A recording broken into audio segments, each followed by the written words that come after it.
I came with my family in 1954 because my father was the Indian High Commissioner in Ottawa, so we didn't come as immigrants or anything like that, and lived in Ottawa for 4 years. I married Alia Hogben, and we got married in 59. And then we were in Toronto.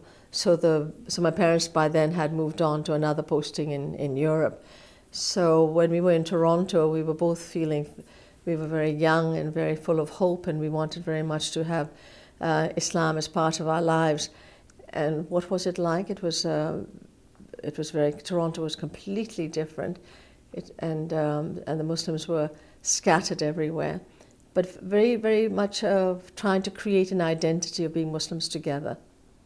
I think what it was is very different from now, that's for sure, because now there is information about Islam. A lot of it might be misinformation.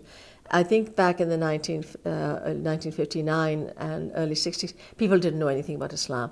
So it was a very different thing we were dealing with. We weren't dealing with a known entity. We weren't always trying to create or correct impressions.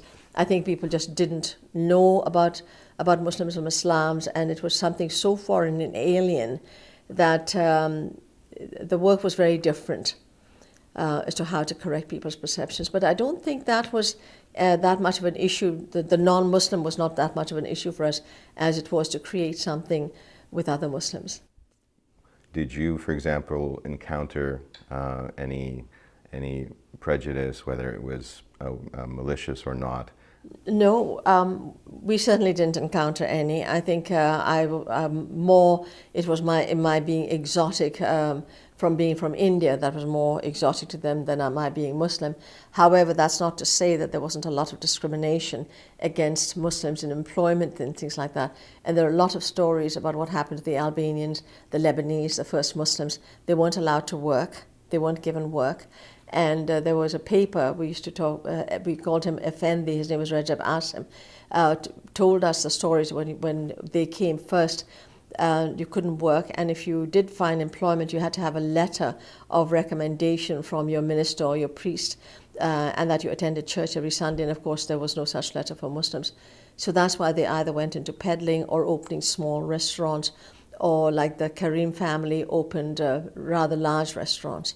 So there was just that kind of a systemic discrimination against Muslims. What was the reason for that? I think it was because they saw themselves as a Christian country, and anybody, I mean, it wasn't just against Muslims. I'm sure that the Japanese who were here didn't get work as any other group. So I don't think it was anti-Muslim as much as it was pro-Christian.